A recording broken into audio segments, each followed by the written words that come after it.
and welcome to Stories from the View, a podcast from the Pleasant View Senior Center in East Longmeadow, Massachusetts. On this podcast, we invite East Longmeadow residents to tell us their stories about their lives and events. And today's guest is Lamar Moore, and he is a personal trainer and coach. And here's Mary. Thank you, Eric. And welcome, Lamar. Thank you so much for coming to share one of our stories from The View. I think all of our listeners, and we all know, we are bombarded with news about health and wellness and fitness, and it is a lot coming at you. We met Lamar here at the Pleasant View Center at our Silver Sneakers class, and we're so delighted to have you here today to help us separate news from the noise about aging. And I think that'll be so helpful. Can't wait to hear what you have to say. Welcome, Lamar. Thank you, Mary. So tell me, how did this start? As a small child, did you want to grow up and become a personal trainer? No, as a small child, I was in rural Mississippi running around barefoot and doing those things that country boys do. I went to college really quick to college. And my dad, when he was 30, he had a traumatic brain injury. Oh, my. And he was physically fine, but he had issues dealing with stress. And he ended up dying at the age of 38 of congestive heart failure. He had had multiple heart attacks by then. How young. Yeah. And so I've been kind of aware that I have a family history of this for a long time. And so I've been doing longevity training of my own, since I was 18 or 19 years old. Lately, in the last 3 or 4 years, as you mentioned, there's been a lot of noise and a lot of hype about what's coming down the pike in the next few years, what may happen. Some people have heard that maybe they've been able to cure this or cure that in mice or fruit flies. Like we need to cure things in fruit flies, but they die faster, so we can go check them. And in the last 3 or 4 years, I read a book that came out about 4 years ago called Lifespan. It was from Dr. David Sinclair, who studies the genetics of aging at Harvard. And he was one of the first people to realize that there are mechanisms that you can intervene with to slow down the effects of aging, and perhaps even delay it altogether. I hear you. Tell us more. Well, first thing I want to talk about is just an idea that I think if I explain it carefully, everyone will understand. It's a theory of aging that Dr. Sinclair has been using in his research and a lot of his talks. And since this is a podcast, I think everybody will kind of catch the analogy. Think of a CD player, okay? There are etches on that disc, which is information. The reader of the CD, the laser, reads that information off and plays the song. Now, over time, for whatever reason, the disc may be etched, it may be covered with a film, perhaps the reader gets misaligned, and you're going to start getting imperfections in the song. Imperfections in the tune. If you take that to be, if now thinking that how a CD works, think of it's not etches on a disc, it's amino acids, it's your DNA. The DNA is read, and then a new cell is occurred, right? A new cell, and it's got for information. Well, over time, you get errors in reading the information, and that's builds up and cascades. And his theory is that is aging. So if we can either, A, make sure that we can read the disc better over time, we can slow down some of these things. There's a lot of myths of aging. One is that it's inevitable. Well, yeah, the decline in aging is inevitable, but we get to choose. With increasing, I think, agency, how we end up aging over time. So we can have an impact Absolutely. on the quality of our lives Right. as we age. one of the things that they have determined is that the variation that you see, like I'm 62, there's a lot of different versions of 62-year-olds, right? There are ones that are running marathons and ones that are in wheelchairs, right? Their research shows that is about 20% of that can be explained by our genome. Genetics. The DNA. That's it, the DNA, right. The DNA itself. It's our family history. It's everything else. 80% of it is called the epigenome, which means whatever happened to you that maybe is shutting down how the CD is being played, or it could be just lifestyle interventions or just lifestyle that's causing a problem. So lifestyle can, right now, without any kind of drugs coming online that's going to stop me from getting older, lifestyle interventions is going to be the biggest impact that you have. Now the question is, if it's diet, what should I do with my diet? Well, everybody's a little different. If it's about exercise, what kind of exercise? Maybe you need to do balance and someone else needs to do more cognitive or reaction time kind of training. So it has to be very personalized. But we do have control over how we age. I was talking to I teach a lot of classes. I teach a lot of aqua aerobics classes, which is, of people that are older. And I had a woman come up to me a couple of days ago, and she ended up tearing up a little bit because she was talking about how she couldn't do what she used to do. And I thought about that for a bit and kind of consoled her. And besides the lifestyle interventions, there's such a fear and risk aversion as you get older. And the way I look at it is that you can cry about it raining or you can play in the rain, but it's still going to rain. We're all going to age and we're all going to die, but we all get to choose how we go and how we get there. And it's not too late to start. Not too late to start when? 60? No.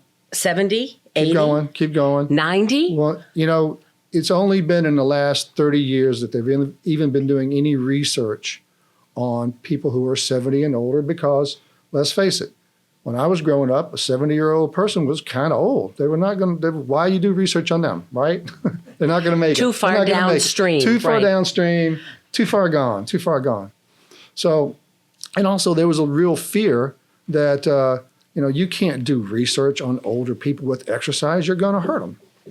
Mm-hmm. So back in the 90s, there was actually research done on resistance training on 90-year-olds. And the results were astounding. They had a 200% increase in their muscle density, What's resistance training for those who are gym avoiding? Basically, for those of us who enjoy our couch. It's training with resistance. So it's either taking weights or taking an elastic band or something and just make sure there's some resistance against the motion that you're doing. It could be body weight exercises, as you know, in the Silver Sneakers. We don't have anything heavier than 5-pound weights, and we make the most out of those by doing other things to make sure that we get as much muscle recruitment as possible. But resistance training is, like I said, just whether it's a band, whether it's pushing against the wall and doing push-ups or getting weights. So recap that study you just explained. Now, I don't mean to confuse you here, but so they did a study with resistance training with 90-year-olds. 90-year-olds. Right. And most of these people had not trained before because there's not a big culture of gym culture over 90-year-olds, right? 30 years ago, for sure. And so I don't know exactly what they did for the training protocol, but I can imagine. And they found that their gait, their walking speed increased. And I think it was in the 30 or 40% increase. Significant. Crazy significant. And some of the subjects, they were using the area of their quadriceps, how big their leg muscles were as a proxy for muscle growth. And some of them had increased 200%, which is more than significant. That means you shouldn't stop. Keep moving. And if you haven't been moving, start. Yeah. So, and this, I will say, the senior center here and the facilities that you give a wonderful range of things for people to do. You have the chair yoga, you have Tai Chi, you have the fitness center here, you have all those classes that I teach that, we could do some more on, but we'll talk about that later. I'm always trying to schedule more classes. Absolutely. And all ages. All ages, We right. have 90-year-olds Right. in classes next to me. Yes, I am not 90 yet, but it's a wide range right. and a lot to offer, and actually pretty exciting and a great testament to if you keep moving. Right. And I think, and as you mentioned to me, there's been kind of maybe a bit of a sea change. A lot of the people that are doing the silver sneakers are doing something else because, variety is important. Absolutely. You're in class at Silver Sneakers and you hear about Tai Chi or Zumba or the fitness room. And I recommend, and as you know, in the silver sneakers and in the balance class too, I recommend everybody that can do Tai Chi should be doing some of it because the skills that you learn are going to stick. So why is balance important? Well, because falling is a bad thing. That is true. It's actually, falling is, I don't know how many people fall every year. I do know that the first year, half the people pass away. Sorry. Yeah. It's got the mortality of cancer in the first 6 months or a year. So it's something to avoid at all costs. And also, if you think of life as a hurdle race and the hurdles are just getting bunched up as we get older, we don't want to end up in a recovery facility with our muscles atrophying, waiting for our hip to heal, which is going to take longer than it ever would have before. Absolutely. Yeah. Absolutely. So I guess the first mantra is keep moving. Keep moving and keep working on the deficits that you have. I've been a personal trainer since about 2008. And recently, like I said, perhaps in the 5 or 6 years, because of this demographic that I'm around, I've been focusing more on optimal aging coaching. There's no good word for it. Lifelong vitality, whatever you want to call it. And as a result of that, I've become much more aware of the depth of different kinds of physical function. Really, you want to do everything from having very good cardio, which is a great predictor of longevity, to being mentally agile and physically agile. So there's a lot more going into it than just pushing and pulling and using your legs. So if someone were a little shy and wasn't quite ready to come through to a formal class, is cardio walking? They don't have to jog. That's a good question. Cardio is actually one of those things, or walking is actually one of those activities that covers several bases. If you're going to do an intervention, you want to cover as many bases as possible. You want to stack the exercise, and you don't want to have to do, I'm going to do my balance training for this period of time, and I'm going to do my cardio training for this period of time, and I'm going to do my cognitive training for this period of time. If we could stack them all together and just be an activity and we hit 3 or 4 of these at once, you're getting a lot of stuff done. Walking is not only good for your cardio, it's good for your brain health, it's good for your balance. Especially if you're walking on not a standard surface. If you get out on the rail trail is good, but just getting on a level hiking trail is really good for you, just the challenge of it. So, for example, they have found that anywhere between 6 to 20 minutes of aerobic exercise a day is what you need for brain health. Now, 6 to 20 minutes? Yeah, it depends on. I could do 6 minutes. No, actually, you probably wouldn't want to do the 6-minute version. Oh, okay. It's a little bit more extreme. 20 is good. Right. So let's talk about the 20 minutes, for example, okay? What happens? When we exercise, we burn energy. The energy has byproducts, the lactate, the burn, as it were. That molecule goes through the blood-brain barrier, and it tells the brain to produce a chemical called BDNF. Don't ask me what the acronym stands for. I would tell you, and everybody's eyes would glaze over. But basically, it is a molecule that helps retention and strength of memories. So your hippocampus, which is that part of your brain that's all about memories, gets a good, healthy bubble bath every time you go walking for 20 minutes. If furthermore you're walking not on a treadmill in which nothing's moving but you have a keep visual field moving on, that further enriches the experience and further increases the growth and development of memories. Not just that memory, but long-term memory growth. It's fascinating. Now, that would be for someone who, maybe I would prescribe that for someone who maybe has some issues with their cardio. Because while that's a moderate activity, it's not really the cardio that you need 100%. For someone who is more fit, I would actually talk about doing some interval training.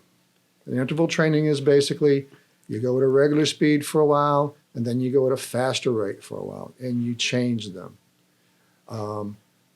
You guys are all about the right age group to remember who Roger Barrister is. He was a guy who ran the first sub 4-minute mile. Right. Back in the 1950s or 60s. Yeah, 50s or 60s. Right. He was an Oxford medical student then, married. He had no time to run the mile to train. He ran 400-meter sprints. So he figured he would run 400 meters, take a short break, run 400 meters, and he kept on that. He never ran a mile to train for the mile. Okay. I think about 10 years ago, they actually have the technology now so that they could tell after I drink a cup of iced coffee what genes are turned on or turned off as a result of the coffee or the exercise or the meditation or whatever. And they, excuse me for a second. All this talking. So they did an experiment. They had 2 groups of people on bicycles. Bicycles are easy because it's standardized equipment. One of the group, they had them do 45 minutes at 75% of their heart rate 3 times a week. So standard, get on a bike like you see in a gym and just go zone 2, I think it's zone 2 kind of exercise. The other group did an interval in which they did 2 minutes and then 2 minutes of regular kind of just riding on the bike and then 20 seconds of full out hard resistant sprint. And they did that 3 times and then a 2-minute cool down. They did 3 times, that's right. So they did 1 minute of sprinting chopped up versus 45 minutes of just long haul duration. 8 weeks later, they measured them. Well, initially they had measured them for 3 things. One was VO2 max. VO2 max is a metric of your cardiovascular fitness. It means how much oxygen you can get through your system while producing effort. They also looked at how well they could handle glucose as it goes, put it into an IV and see how long their sugar could control it, which is a sign of insulin resistance. And they also looked at a biopsy of their leg. After about 8 weeks of exercise, both groups had the same increase in VO2 max. One did 2 hours a week, and one did 36 minutes a week of exercise. Interesting. So you can chop up exercise and do it in a way where you get benefits. When I train people, I'm like, since your time is important, how about I teach you how to do this interval? And the first time you do it, that 20 seconds is the worst 20 seconds of your life. It's a small near-death experience. I mean, it's a little bit of adversity. And this it's is a little health. bit of adversity is actually what it is. And small doses of that kind of adversity, you're going to get the adaptations of being there for a long period of time.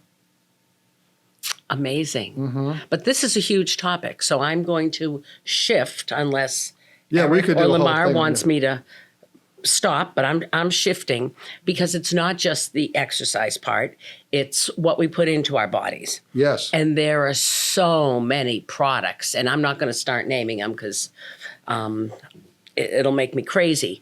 But shots and flaxseed and cleanses, and I just want a burger. But so tell us about, say, fish oil. Okay. What do you think about fish oil? Okay. First off, you raise a good point. We, over the course of our lives, we eat something like 40 to 50,000 pounds of food. Okay. Obviously, it's a big effector. If it's 40,000 pounds of McDonald's, that's called that movie Super Size Me, where he had to give it up after like 3 weeks because his blood pressure went out the roof. Let's talk about fish oils for a second, because I think that's one that everybody knows they should do it, but no one knows why. And really, I got to pay for that stuff, right? I think that's the 3 questions people get the most. Fish oils. Basically, there's 2 of them, okay? It's called EPA and DHA. And I don't know what the chemical names are, and it doesn't really matter. Sources are fish, eggs are a good source, obviously the supplements.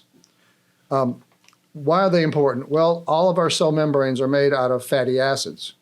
And this is basically a basic building block of our cells. It is a starting point for regulating blood clotting. So the only 2 groups that I would say that are contraindicated for omega-3 are people who are on existing blood thinners, because you should consult your doctor if you're taking them. And if you're about to go into surgery, your doctors will probably want to know about that too. Good to know. Yeah. Because even though it's not a prescription medication, it's something you're ingesting into your body. That's right. That's right. And that can have an effect. That's right. And any of the supplements that you take, by the way, you should tell your doctor just to make sure you don't have contraindications. Because if you are taking a blood thinner and you're taking the fish oil because you hear it's good for your brain, well, you need to let your doctor know, because, too much blood thinning is not good either. Of the 2 chemicals, EPA seems to be the most effective at reducing symptoms of depression. So there's mental health aspects to it too. Yeah, it's one of those chemicals, it's one of those molecules that they call a dirty target. For example, if you have a substance that you're trying to screen for various medical conditions, and it has a strong effect, and it's only got one effect, so this affects your liver, that's a clean drug. They can understand mechanistically why that affects your liver. Fish oils affect your depression. They're a structural component of your eyes. They have a lot to do with the lining of your cells. They reduce inflammation. It's a dirty target. It has a lot of effects all over various systems of the body. So that makes it really hard to do. First off, Big Pharma's not going to make any money off of that. So the 10 to 15 or $100 million it would take to clinically prove the mechanisms behind reducing depression is not going to happen, because they've got a whole line of depression drugs they're trying to sell you. So right. They have found that a high level of DHA is associated with a 50% decrease in risk of Alzheimer's versus people who had low levels. So let's understand how they did this. Since no one's doing research on fish oils, they go do surveys. And they go, okay, how much are you taking? And they'll come and find out later on, 5 or 10 years later, what the outcomes are. And so they found that high levels of DHA are lower levels of Alzheimer's, as well as fish oils are probably one of the most ubiquitous supplements we should be talking to our doctors about taking.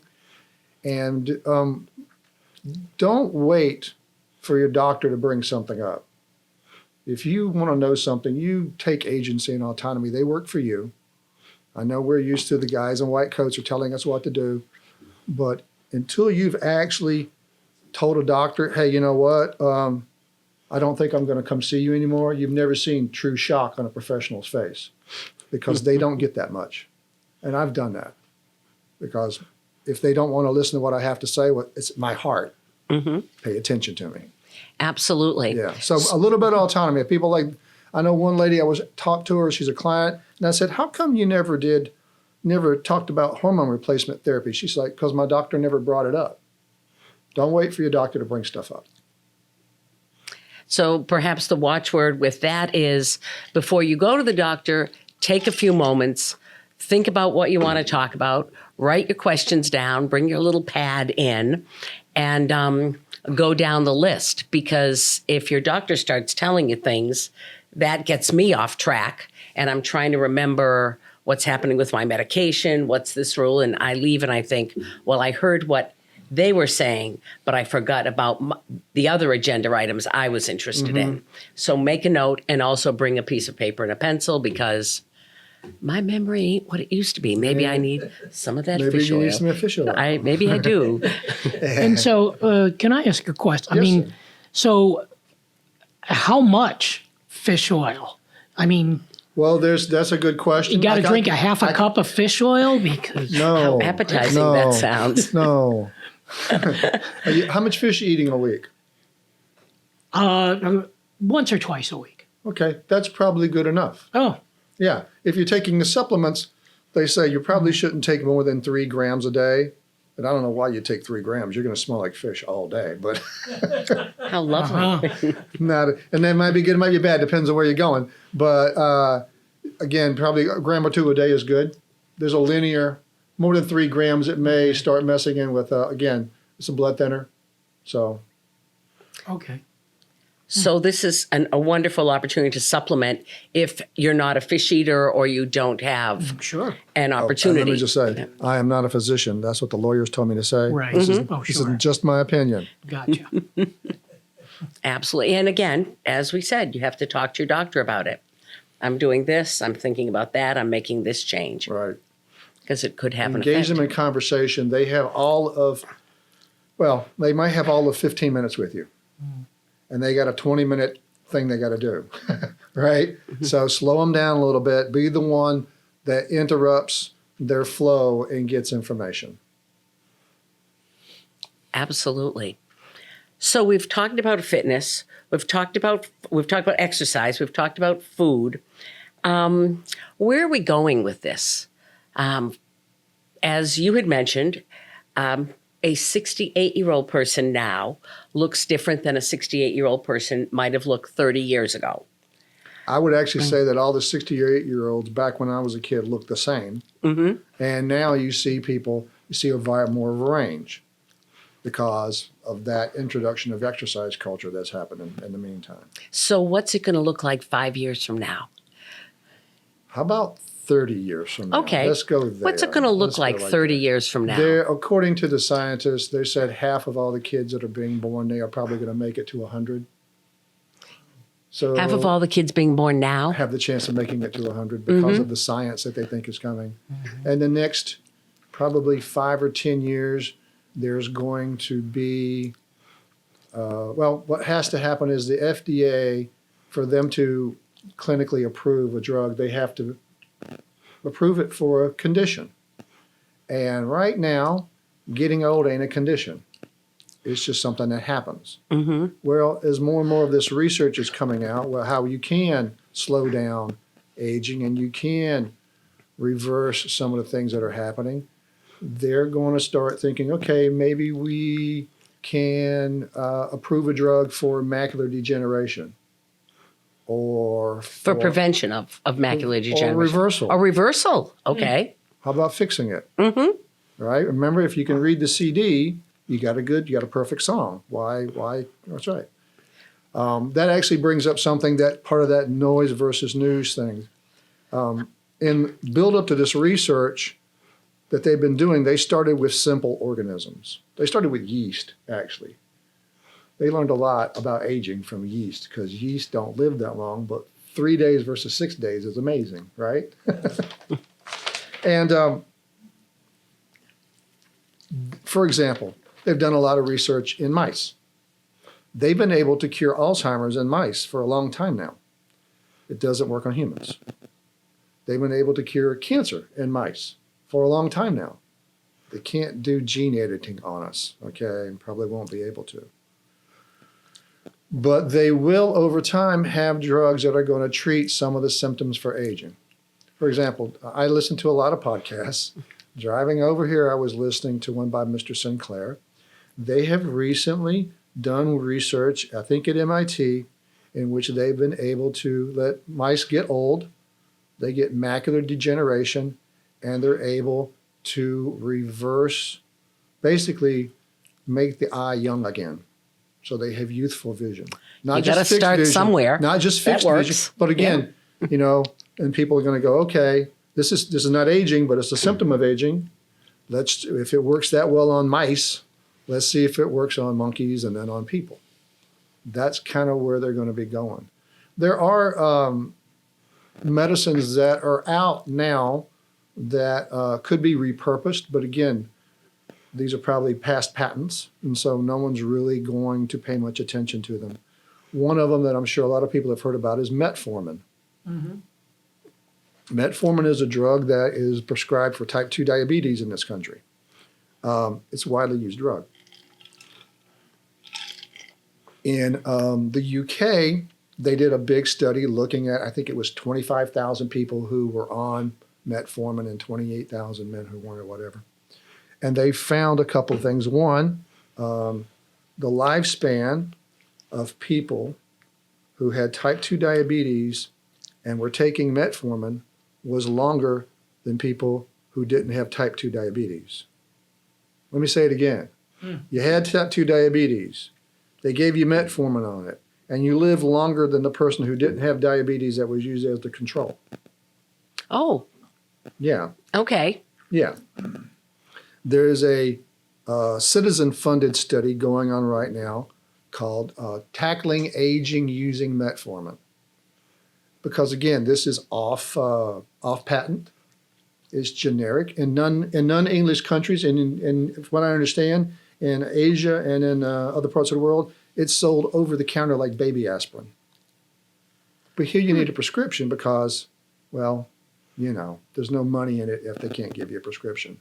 Anyway, they're actually looking at a citizen-funded study in which they're getting volunteers and they're putting them on metformin. I don't know exactly what the protocol is, and they're looking to see 5-10 years later what the outcomes are. When they did this for the UK people, they saw, I want to say it was in a 20%, and don't quote me, a 20% decrease in all-cause mortality compared to controls. So that's the example of a repurposed drug that has some possibility of being the first anti-aging drug. Like a sort of an unintended consequence Unintended consequences. of, That's right. of That's something for another reason. Right. There's a lot of examples of that. Of drugs that had one particular reason and then turned out to have another one. But that metformin is the one that is probably getting the most research looked into it, because we've been using it for a long time. The World Health Organization puts it up there with essential medicines with quinine. It's sold all over the world. So we know all about dosage. We know all about side effects. It's just it's off patent now, so it's generic. There's no, pharma's not going to be able to go on TV and advertise it. Ask your physicians about the newest thing we want to sell. Absolutely. Yeah. Well, Lamar, you have given us so much to think about, helping us separate news from the noise about aging. Now, for our listening audience, we'd like to ask you for a call to action. As you listen to this podcast and have enjoyed it, if there are other topics that you might be interested in, please email the Senior Center, email Erin Kobler, stop by the Senior Center and talk to some of the staff here and make your suggestions, because Lamar has graciously offered to join us again. And we would love to hear more, because we are all aging, and I'm sure we all want to do it a little more gracefully. I know I do. Is there any parting words from you that we need at this time? Other than I don't want people to be afraid of getting older. You do have control over how it's going to happen. It's not inevitable. The decline that you saw when you were growing up as a kid amongst your elders, it doesn't have to be that way. It doesn't have to be that way. Absolutely. Good words. Thank you so much for spending time with us today. Thank you for this opportunity. And thank you, Eric. Well, thank you, Lamar. And that wraps up another episode of Stories from The View. We'd like to thank Lamar Moore. The Stories from The View podcast is available on the LCAT 01028 channel on YouTube. And if you have a story that you'd like to share on the program, contact Pleasant View Senior Center Director Erin Kobler by stopping by the Senior Center or by calling Erin at 413-525-5436, extension 1401, or you can send her an email at erin.kobler@eastlongmeadowma.gov. Thanks for listening, and we'll see you next time on Stories from the View.